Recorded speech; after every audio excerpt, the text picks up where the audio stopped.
have a problem in the ADHD community, and it's not what you think. We're not talking about stigma or shame or disorganization or procrastination. I'm talking about the problem we have with translating the ADHD experience from what you read in the medical journals and the DSMs into regular everyday life. We are in this area where we're taking in more information and learning and growing in that area. It can really help with your ADHD when you know what to expect. And just like that old book, we're about to tell you what to expect when you're expecting with ADHD. Tune in.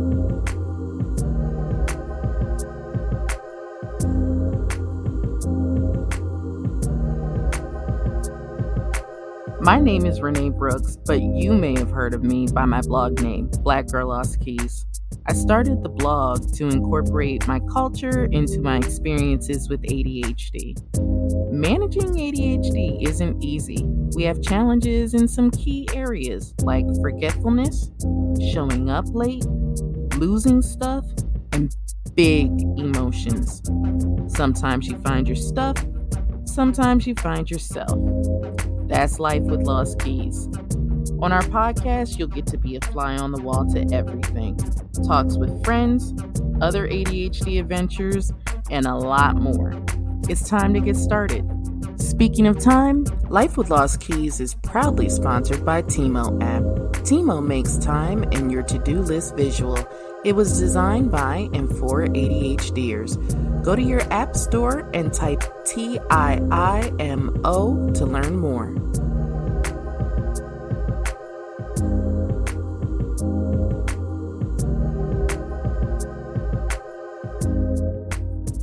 Welcome back to Life with Lost Keys. I'm your host, Renee Brooks, and I am here today with Cissy Watkins. Welcome to the show. Thank you. So happy to be here. I appreciate your time. So, Cissy, tell us why we should know who you are. What do you do? So, my name is Cissy. I'm living out here in the Midwest. I am a certified doula. I'm a certified lactation counselor, a certified lactation educator.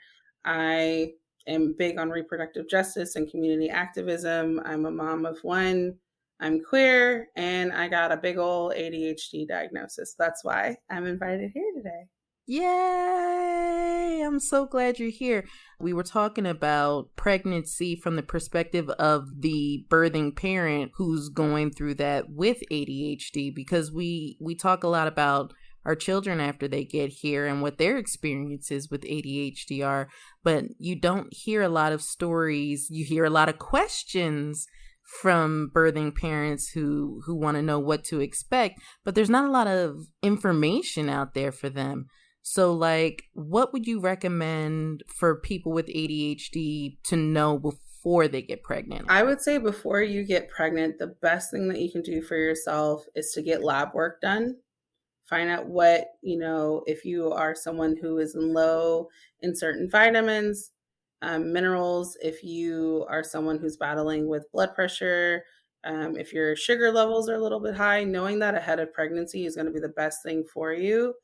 And then also just taking vitamins.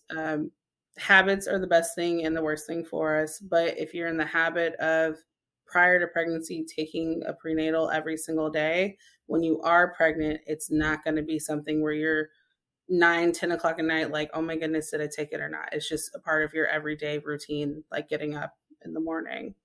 So I would That's say amazing. That would be the biggest thing. Would you recommend, I know there are a list of foods that are safe or not safe for pregnancy. Would you recommend that people start to weed those things that they can't have during pregnancy out of their diet in anticipation? So there are literally probably 2 things that you cannot have during pregnancy. Really? Yeah. A lot of times people think that there's so many different foods you can't have if you're pregnant or if you're breastfeeding or body feeding. And in reality, there's really not. So during pregnancy, the only things that we want you to be mindful of is mercury. So you see that in a lot of tuna. So if you have a can or 2 of tuna a week, that's not a big deal. It's the people who that's their safe food that we want to kind of be aware of. Um, Yes. if you are someone who loves sushi, if sushi is your safe food, finding different types of sushi that are not raw so you can still enjoy it, obviously, but you're being mindful of that mercury. Also, meat, deli meat is something that we worry about. When you're pregnant, you can't digest it safely. And so we have found that people love switching to vegan meat. If sandwiches are your thing, vegan meat is completely safe and digestible during pregnancy. So that's another one that's a safe food to eat while you're pregnant. Okay, that's amazing. Mhm. So, like, you know what? That brings us into like, as far as during pregnancy, what kind of self care do we need to kind of keep us healthy as we're going through that? Yeah, I would say the biggest thing that I wasn't diagnosed with ADHD until after I had my son when I was actually finding out he had it. But during pregnancy, something that I found really helpful was research. I read and looked at anything I could get my hands on. And I promised myself that I would not dive into non research based stuff because the internet is vast and you will wind up in Oh, these yes. parenting groups where they're scaring you. And so I only looked at research stuff. And that I think really made a difference for me during my pregnancy because I could have let my anxiety grow with looking at all these Yeah. different variables. I also joined parenting groups so that when I did have my son, I already was anchored in spaces. I also took any and all classes that was offered to me through the hospital or through my insurance. So a lot of them give Brilliant. you a birth class so you at least know what's going on. My big suggestion is if you can afford it or if there's something in your community, I would suggest that you get a doula.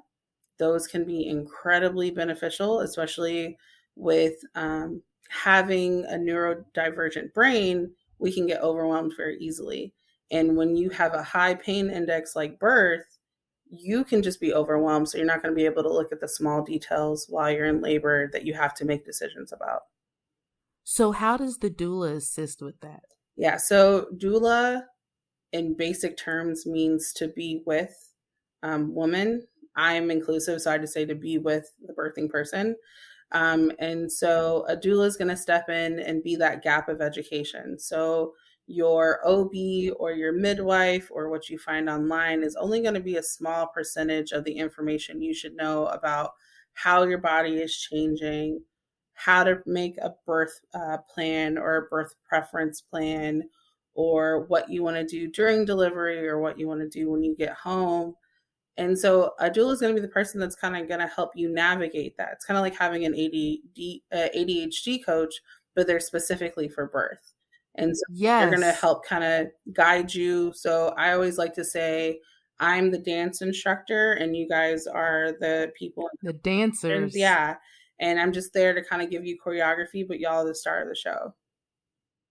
I love that. So, what are the things that when you think about how pregnancy is affected by an ADHD diagnosis, like how do you deal with pregnancy brain and whether or not to medicate and keeping up with these new routines and taking not meds, vitamins? Vitamins, yeah. So I think the best thing if I were to have another child now that I know my diagnosis, it would be to make sure my OB, my psychologist, and my primary are all talking to each other because there are some medicines that are not okay with pregnancy. So if you're someone who has high blood pressure or you have PCOS or you are already pre-diabetic, those are things that are going to affect how you live your day-to-day life as a pregnant person. And so those are things to look at. If you are trans or non-binary, you're navigating spaces that could cause body dysmorphia. Those are also things you have to be aware of as you're kind of navigating the idea of pregnancy. Um, and so I think the best thing to do for me personally, and what I tell my clients is play with the idea of a visual calendar over setting alarms on your phone, over setting alarms on your computer until they kind of become a habit. Um, I know I'm jumping ahead a little bit, but after I had my son, I had a really hard time with remembering to eat and remembering to go to Yes. the restroom. So I No, that's exactly what I was talking about. Yeah, like there's so many more, like you have to be so much more consistent Yep. than maybe a lot of us are used to being. Yep. And so, especially if you're choosing to body feed and give your milk to your baby, you have to remember to eat and drink water. Otherwise, they are going to take everything out of you and leave you with nothing. So, I always tell people there's nothing special you have to do with milk, but there's something special you have to do for yourself. So, like, I never had cavities, but with nursing, I had my first set of cavities ever. I had four Because it's taking because it took it all out those of nutrients out of me. you. Wow. Yep. Okay, so pregnancy brain, how do you deal with it? On top of ADHD brain, unmedicated ADHD brain. Yeah. Oh my It's a gosh. whole lot of stress. So, one, pregnancy brain is a real thing. You deserve to, one, have the people around you respect that it is a thing. You're not making it up. Your brain actually shrinks during pregnancy and your blood volume increases. And so, basically, what that means is your heart is doing more work and your brain is doing less. And so, there's just a lot of fog that can happen, a lot of tiredness. And so, my suggestion is having a support system in place. If you don't have one, being really good at getting, just dumping a list out. So if you got to get a piece of paper and dump out all the things you need to do that way. But the next step is then organizing it. So what are the top 3 things that have to get done today that cannot be Right. done tomorrow? And then kind of going through it. I know when I started being a lister, I thought that was the end of it. But now I'm finding that it's also organizing it and prioritizing the list. Also creating new routines. Like I said, phone, visual.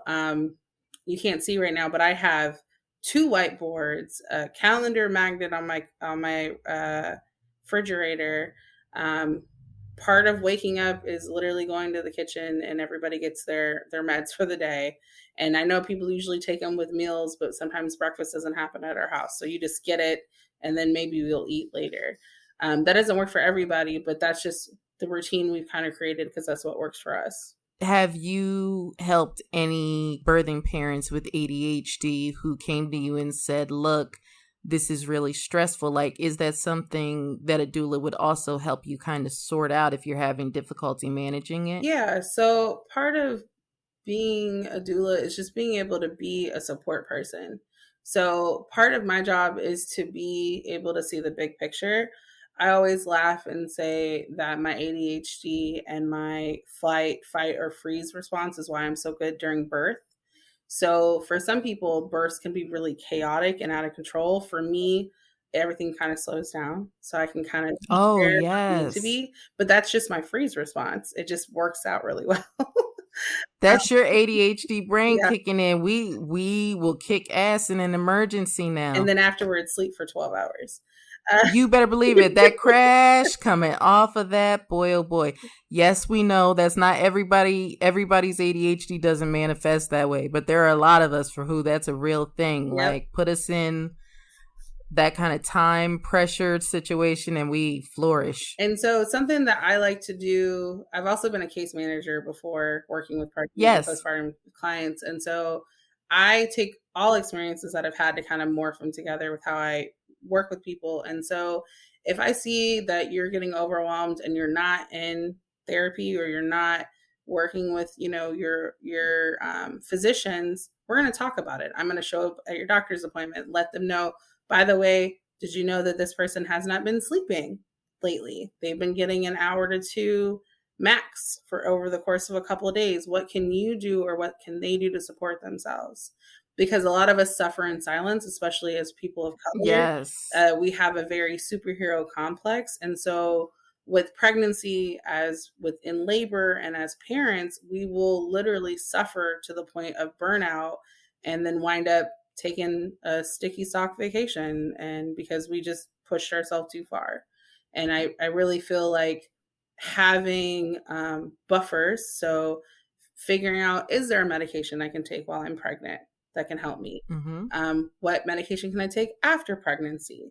If I had dealt with anxiety or depression prior to pregnancy, it's going to be amplified during pregnancy and after you have a child. And then it's actually, there's a window now saying that people can have postpartum depression, postpartum anxiety up until their child is like 4 or 5, because it takes almost 2 years for those hormones to relax. So, really having good support systems in place, good barriers in place, because yes, even for the average person, when they're overwhelmed, they are overwhelmed. So attacking the fact that we have something that affects every part of our life and we're supposed to take care of a small human either growing inside of us or on the outside, you have to have supports for your life. Absolutely. That makes perfect sense. So, like, planning can be a real challenge for us because of our executive functions. Mhm. And how does one who has that type of challenge effectively create a birthing plan? Like, do you have any specific tips for folks who are struggling to create a birthing plan? Yes, I love taking things in chunks. So if you know that upon arrival that you've done research or you've looked into it that you don't want an IV, put that in the beginning chunk. At arrival, please do not place an IV unless medically necessary. If you know during delivery that you want to be able to move around on your bed or move around in the room, put that in the delivery portion. If when you get ready to if the baby's out and you want to have everything in the room with you, say that. Put that in the plan. There are also um, really amazing birth plans online that'll literally be visuals for you, where you can just type in you can go on Google and type in visual birth plan free, and it'll give you a template that you just add your email and it'll let you create a birth plan, and it'll show you a bunch of different options for yourself so that you can just create a birth plan for yourself. Um, and then also what it can do by showing you all the different ones that are out there, it can start to kind of spark ideas. So if you are planning a C-section, most people don't know that a C-section can have a preferred plan. You can request low lighting. Like I had a client who did not like lights in their face. And so during their Right. C-section, there was dim lights on their face, but bright lights where the baby was coming out. You can say, please don't ask me if I'm in pain. That'll just make me tell you I'm in pain and I'm going to want medicine. So I had one client who would say, the nurses were instructed to say, um, is your pain manageable? So they still have to do a pain score. That's just a part of hospital policy, but they changed the language for the client so that they weren't feeling overwhelmed by that continuous question of, Like, are you in pain? yeah, Of course I this am. is Of course I'm this in sucks. pain. Yeah, exactly. And so they were able to say, yes, it's manageable. No, it's not manageable. And then our team knew that we had other things that we were supposed to do before the idea of pain meds were implemented. So, like, having that plan to know, like, it's going to suck, it's going to hurt. These are the things I'm going to do ahead of time. Or, listen, the moment we get there, epidural, I'm going to sign the paperwork, I want to get it started. Yeah. Knowing that an epidural does not mean you feel nothing. It means that it takes the edge off, but the pressure will show up. So anticipating the pressure. Um, just little things that way you're not surprised. The worst thing you can do to someone who's neurodivergent is surprise them. And so Yeah. with birth, it is great knowing what can happen. Same thing with children. Those silly books that are out there about what to expect the first year or bringing home baby, they may seem silly, but it at least tell you your child's not an anomaly. This is normal behavior. It's going to be okay. I love that. All right. So we know what to do before and during. Let's talk about afterwards because you've got some aftercare that you need for your body post birth. And that seems like with the baths and the changing, how do you balance that with caring for a newborn while you're also trying, like, are you coming back onto your ADHD meds Yeah. potentially at that point? Are you still off of them and then dealing with post birthing hormones? Like, I know there's a lot of options, but like, what's the one that you see? Maybe not what do you see most frequently? What do you recommend for some of those experiences? So the biggest thing I recommend after you deliver your child is that there is a transition. So when you go to deliver your child, whether it's at home or in the hospital, that is the highest level of estrogen your body's ever had, is when you deliver a child. When the Wow. placenta comes out, your hormones drop to zero. And as we know, cycles, hormones all play into our ADHD. Oh, So as yes. it builds back up, some of those fatigues that we may have, some of those short tempers, some of those crying spells that we're maybe used to during our periods or our menstrual cycles are going to occur. And so being aware that they're going to happen may kind of help us have a bit more of an insight to ourselves so we can recognize, like, okay, this is hormones. This is a terrible feeling. I feel really upset, but I can recognize this is temporary, can be really beneficial to people. Um, I like to tell people, if you don't feel like yourself within 2 weeks, it's okay to talk to someone, because depression or anxiety or OCD tendencies will peak between week 3 and week, and like I said, it can happen up to 5 years. But they peak after that time, because by then your hormones are starting to kind of get back to normal, you're back to yourself. Mm-hmm. So there's a term called baby blues, which is usually what Yes. happens after pregnancy. You're crying, you're upset, those are very normal. You're angry. This is the ugliest orange I've ever seen, don't you bring no oranges into this house. Like, it's a very common feeling to have. Now, like I said, anything after 2 weeks, maybe it's time to get on an antidepressant. This podcast is proudly sponsored by Timo.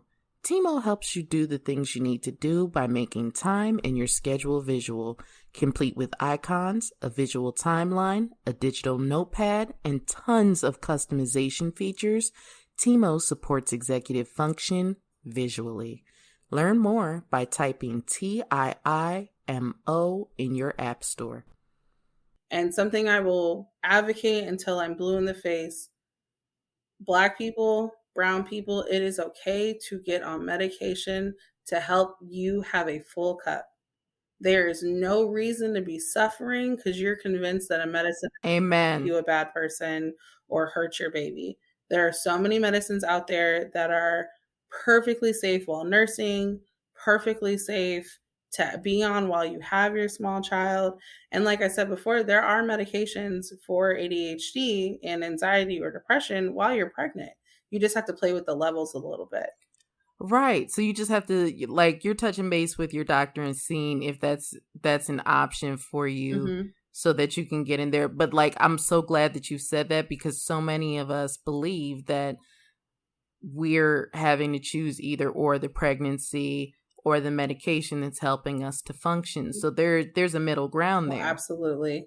And there's low Excellent. doses of stuff. So, like, just because you're having horrible depression or anxiety and your ADD is flaring up doesn't mean you have to shoot to the level you were before you were pregnant. No, absolutely. It's going to be awful and it may not feel great.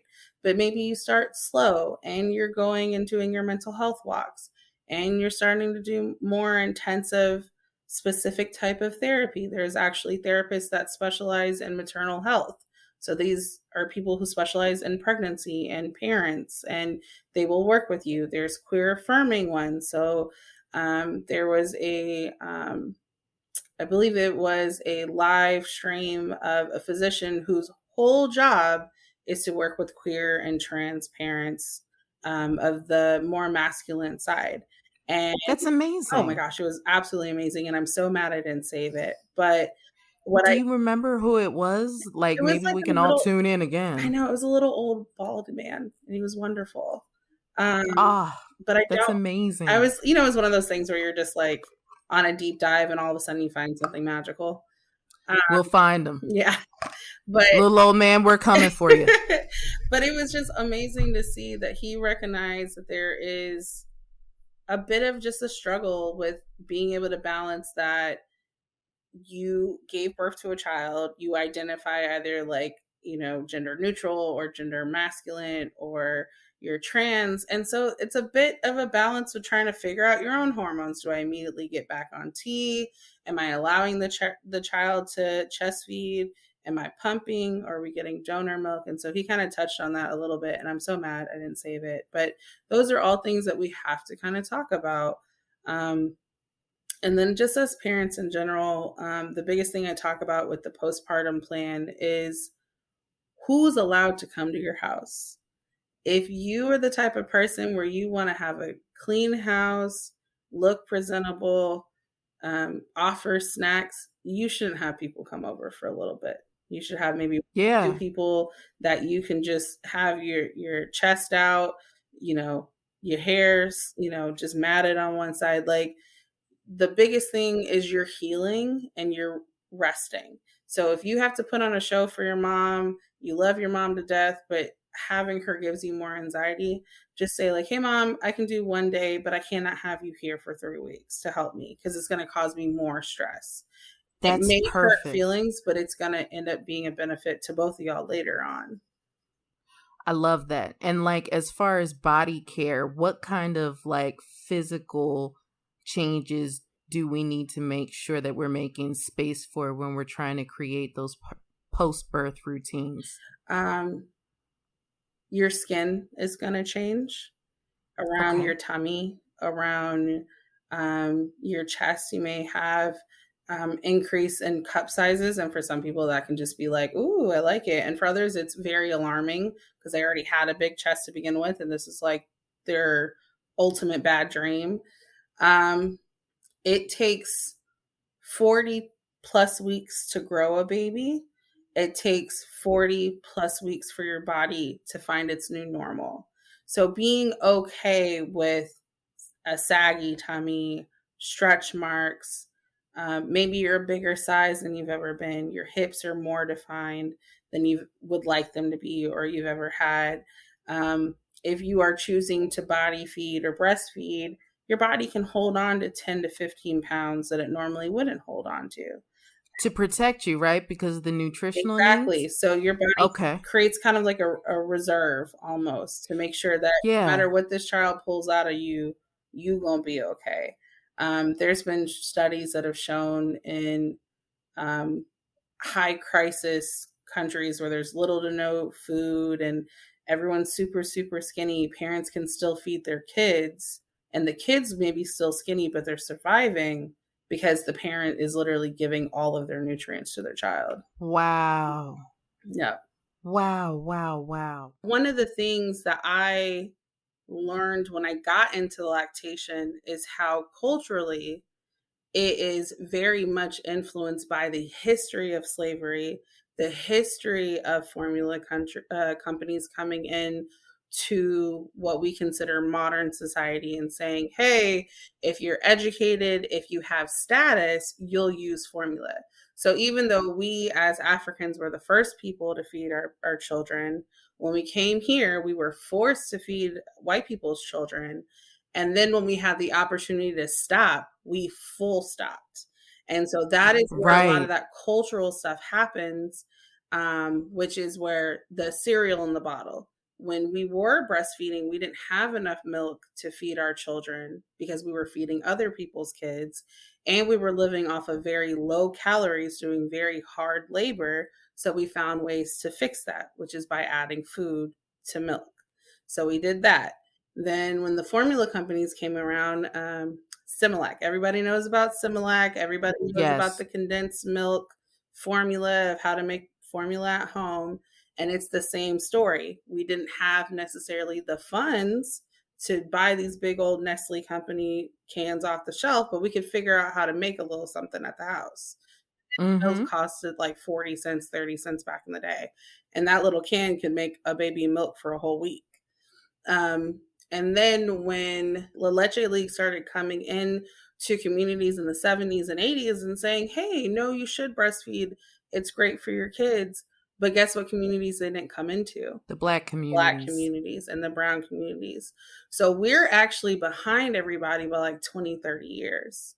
And that's why the Black Breastfeeding Week came around 10 years ago. We're actually celebrating our 10th year this year with Black Breastfeeding Week because there was a huge discrepancy between initiation rates between white people and black people when it came to breastfeeding. Now those numbers have Yes. definitely increased, but then you see a huge disparity after 3 months or 6 months because there are not enough things in place to support each other and to support our community after their babies are little. So like on my family, my mom was really big on calling it first milk. So that's the first thing you make as a mother, first milk, and you would give that to your child. But after about a month, she's like, "Oh, you're still doing this? This is still you still breastfeeding? Okay. That's weird." And then I was showing pictures of myself nursing, and she's like, "Oh, you got your whole body out here? Your body, your chest, your baby on the Facebook?" I'm like, "Yes, ma'am."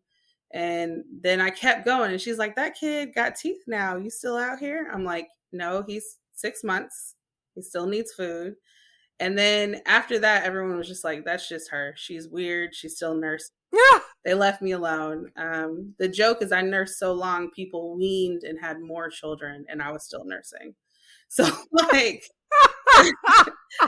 I've been through all the stages. So whenever people are like, "Oh, I'm experiencing this," I'm like, "Honey, I've been there. Let me try to help you with that."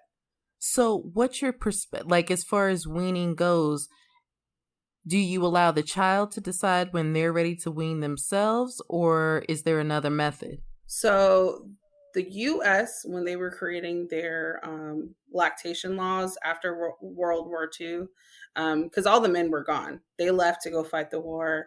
Women were here taking care of the farms, taking care of the factories, and then women were like, "No, we like working." So they had to kind of figure out how to allow breaks because we were still having children, and so they kind of came to this middle ground, which was 1 year. The World Health Organization, the one that's everywhere else, recommends 2 years. So you have that big year difference where we're saying, well, a child is over one, you need to stop feeding that baby milk. The baby can talk, the baby has teeth, you need to be done. And what they found is that there's a whole bunch of research on breastfeeding past 2 years and how beneficial it is. Um, and so when it comes to kids weaning, my thing is after they start losing teeth, that ability, that mechanism that allows them to actually latch and pull milk goes away. So another term for baby teeth is milk teeth because once those start Okay, going, yeah. they can't pull milk out effectively. So there are outliers, which is what we see on the media, which is like the 8-year-old or the 7-year-old that still nurses, but those are outliers. Those are kids with Right. special needs or children that have found a way to comfort themselves and it works for that family dynamic. Typically speaking, kids will self wean as soon as that first tooth starts to wiggle. So around 4 or 5 years Really? old, they will naturally start to wean. Mm-hmm. Okay, cool. That makes perfect sense. It's August, which is breastfeeding month. The first week we usually is dedicated to World Breastfeeding Week. We have the big latch on, which is a international. Everyone does it around the world. We're at the same time we encourage kids to latch. Does it always happen? No, because kids are rude, but it's the plan. And then the weeks following, we now have Indigenous Breastfeeding Week, and then we have Black Breastfeeding Week, which is the 25th to the 31st. And this year, very exciting, is the 10th year that some amazing people came together to start Black Breastfeeding Week. And this year is talking about celebrating the past and the present and the future, and really just being proud of how far we've come as a community over the last 10 years, pushing businesses and companies to show more inclusivity with their prints, even some companies getting black backlash for talking about Black Breastfeeding Week. That's always was really hard for me when it first came out, is seeing how people would be online and be like, "Oh, you guys don't need your own breastfeeding week. What's wrong with you?" But it's like if someone's drowning and they say, "Hey, I need help," you don't ignore them because someone's drowning 10 countries over, or you read a story about Yes. someone drowning, you help them. And so just to see how far we've come, there's some amazing organizations out there. Rose, which is reaching our sisters everywhere. There is Black Women Do Breastfeed. There is I'm like spacing on names. So there are so many amazing Black organizations that are out there. Um, there's, there, I can just, there's just so many. I can't even think of them right now. But if you go online on any social media platforms and you type in the hashtag BB, it sounds really silly, but BBW 2022, it'll be Black Breastfeeding Week 2022, talking for this year. You can see previous hashtags for it for the previous years since 2012, but it's just amazing to just see how far it's grown and how many people have been affected by it. That's phenomenal. Mm-hmm. So, what did you want to say about parenting from a personal angle? I'm a mom of one, and my experience with him is pretty much the typical experience for a Black parent. I had a pretty good midwife when I was pregnant with him, but I had a lot of anxiety about him coming early because you heard all these stories about children of Black parents being born early. This is around the time when I found out his gender was when Trayvon Martin was killed. So I was very nervous about having a little boy and having a Black little boy. And then when I delivered him, everything that you think could go wrong went wrong, and I somehow still had a vaginal No. delivery. And everyone told me I should be so proud of that. But like, it hurt and it was awful having my son. And like I said before, community being so important. I was really disappointed about feeling like I wasn't listening to. I was disappointed I didn't get a doula because I thought it was too much money. And so I had a lot of grief with that. And so I also learned about dealing with that grief. And so then I had him and I was home, and breastfeeding went terribly. It hurt so bad. And later we found out that my son had an upper lip tie and a lower lip tie. So pretty much this child Oh. was sucking on his own lips every time he tried to nurse because he couldn't open his mouth wide enough. Oh. I nursed 20 plus times a day. I think there was Oh a my time when my kid gosh. woke up every 45 minutes to an hour and a half for the first few months of his life. And I didn't have a lot of help. So I was not managing well. And a friend dragged me to a postpartum support group because I was like, I know I'm upset and I know I cry a lot, but like it's not that bad. And this person from a group was like, well, why don't you just come to this group with me? And I went, Right. and I was like, well, I know something's wrong, but I don't think it's that bad. And they were talking about sleep, and someone had asked everyone how much sleep they were gotten, and it got to me. And I remember saying I had gotten like 4 or 5 hours of sleep. And they're like, oh, that's really good. And then I was like, in the last couple of days. And they all kind of froze. I will never forget this look. And they gently took the baby from me and they told me to like lay down on this couch in the office where all these other parents were. And they told me to just lay down. They didn't tell me to sleep. They didn't tell me anything was wrong. They just told me to lay down. And I will never forget it because it was like the first time I really had someone see that I needed help. And so I stopped trying to be a super mom. My kid would be up all night, but then he would rest for like 3 hours first thing in the morning. And so I would rest for 3 hours first thing in the morning. So I got really good at like running off of those 3 consecutive hours, instead of trying to just, when he was asleep, clean the house, make food, do laundry. I was like, no, I'm going to sleep. And so that was my first real recognizing that it's okay to pour back into your own cup. I didn't need to be this like Pinterest super mom. And you've got like the Black mom stereotype to stand up to. So like Yeah. you're trying to be Aunt Viv while also trying to usher yourself through these hormones and having to learn how to feed someone with your own body. That's a frustrating process. Like obviously being the best parent to your child is the thing, but what was the specific reward, so to speak, that kept you motivated on the hard days? I honestly think I got such a dopamine kick every time we did nurse successfully, Oh, or yeah. every time my little would like look at me and like be cute. I was like, "Aw." And so I would push through those hard times. And so even when I talk about my postpartum depression, it was the rest of my life that was too much for me to deal with. But my little, he was cool. I could deal with. Yeah. Me and him could be in our own little corner and we were fine. But it was my son's dad at the time. It was thinking about going back to work. It was trying to keep the house up. Right. Even like I chose to cloth diaper. I was like real crunchy. So I cloth diapered, I breastfed, and I baby wore. I enjoyed those things. But anything outside of that, oh no, I was nowhere near it. Because I got my dopamine out of that. And I never thought about it that way, but that's exactly what happened. Cissy, tell the people where to come find you, because I know they're going to have so many more questions for you. This was wonderful. Absolutely. So you can find me on Instagram at Miss Watkins.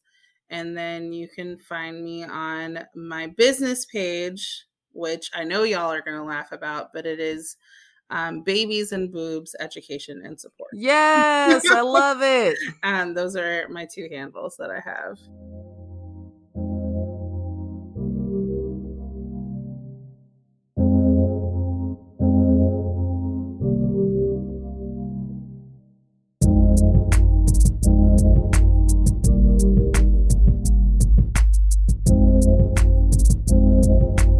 Everybody who was listening, I really, really hope that you learned some information that can help you or the pregnant people in your life. There's a lot to learn here.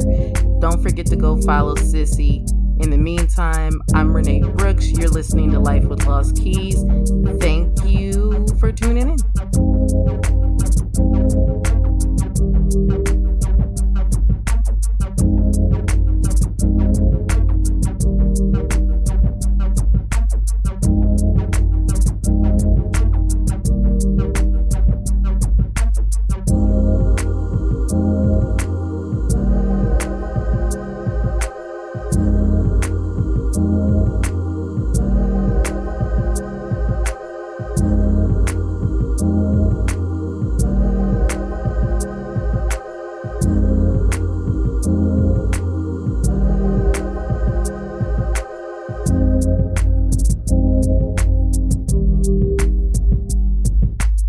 Thank you for listening to Life with Lost Keys. If you enjoyed what you hear, go ahead and leave us a review and share us with whoever you like sharing your podcasts with from whatever platform you like listening to them on. If you're loving what you hear, please support us at patreon.com/Black Girl Lost Keys.